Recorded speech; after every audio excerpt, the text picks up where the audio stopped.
ಭಾರತದ ಮಹಿಳೆಯರ ಸಿಂಧೂರ ಅಳಿಸಿದಂತಹ ಉಗ್ರರ ಮಟಾಶ್ ಮಾಡೋದಕ್ಕೆ ಉಗ್ರರ ಮೇಲೆ ದಾಳಿಯನ್ನು ನಡೆಸಿತು ಭಾರತ. ಆಪರೇಷನ್ ಸಿಂಧೂರ ಹೆಸರಿನಲ್ಲಿ ಉಗ್ರರ ನೆಲೆಗಳನ್ನು ಸಂಪೂರ್ಣವಾಗಿ ನಿರ್ನಾಮ ಮಾಡಿದೆ. ನಾವು ದೃಶ್ಯಗಳಲ್ಲೂ ಕೂಡ ಗಮನಿಸ್ತಾ ಇದ್ದೀವಿ ಹೇಗೆ ಪ್ರಿಸೈಸ್ ಅಟ್ಯಾಕ್ಗಳು ನಡೀತು ಅಂತ. ಪಾಕಿಸ್ತಾನದಲ್ಲಿ ಉಗ್ರರ ನೆತ್ತರನ್ನ ಹರಿಸಿದೆ.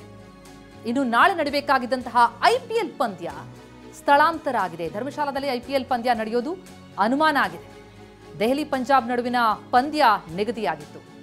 ಆದರೆ ಕೇಂದ್ರ ಸರ್ಕಾರದ ಸಂಪರ್ಕದಲ್ಲಿರುವಂತಹ ಬಿಸಿಸಿಐ ಈ ಬಗ್ಗೆ ಚರ್ಚೆಯನ್ನು ನಡೆಸ್ತಾ ಇದೆ.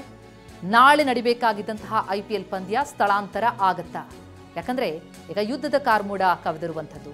ಆಪರೇಷನ್ ಸಿಂಧೂರದ ಬಳಿಕ ಪಾಕಿಸ್ತಾನದಿಂದ ಯಾವ ರೀತಿಯಾದಂತಹ ಉತ್ತರ ಬರಬಹುದು ಅನ್ನೋದು ಒಂದು ಕಡೆಯಾದರೆ, ಈಗಾಗಲೇ ಗಡಿ ಭಾಗಗಳಲ್ಲಿ ಎಲ್ಲ ರೀತಿಯ ಸಿದ್ಧತೆಗಳನ್ನು ಮಾಡಿಕೊಳ್ಳಲಾಗಿದೆ. ಈ ಹಿನ್ನೆಲೆಯಲ್ಲಿ ಐಪಿಎಲ್ ಪಂದ್ಯ ಸ್ಥಳಾಂತರ ಆಗತ್ತಾ ಅಂತಹದೊಂದು ಅನುಮಾನ ಈಗ ವ್ಯಕ್ತವಾಗ್ತಾ ಇದೆ. ನಾಳೆ ನಡಿಬೇಕಾಗಿತ್ತು ಒಂದು ಐಪಿಎಲ್ ಪಂದ್ಯ, ದೆಹಲಿ ಪಂಜಾಬ್ ನಡುವಿನ ಐಪಿಎಲ್ ಪಂದ್ಯ ಧರ್ಮಶಾಲಾದಲ್ಲಿತ್ತು.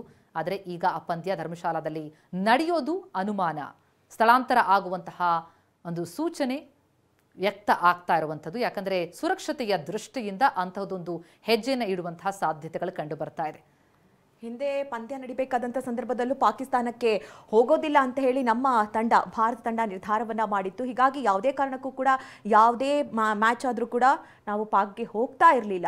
ಆದರೆ ಇದಾದ ನಂತರದಲ್ಲಿ ಕೈಗೊಂಡಂತಹ ಕೆಲವು ತೀರ್ಮಾನಗಳು ಈಗ ಯುದ್ಧದ ಕಾರ್ಮೋಡವನ್ನು ತಡೆಗಟ್ಟುವಂಥ, ಅಂದರೆ ಯುದ್ಧದ ಕಾರ್ಮೋಡ ಇರುವಂತಹ ಕಾರಣಕ್ಕಾಗಿ ಯಾವುದೇ ರೀತಿ ಅಹಿತಕರ ಘಟನೆಗಳು ಆಗಬಾರ್ದು ಅನ್ನುವಂಥ ನಿಟ್ಟಿನಲ್ಲಿ ಒಂದಷ್ಟು ಕ್ರಮವನ್ನು ಕೈಗೊಳ್ಳಲಾಗ್ತಾ ಇದೆ.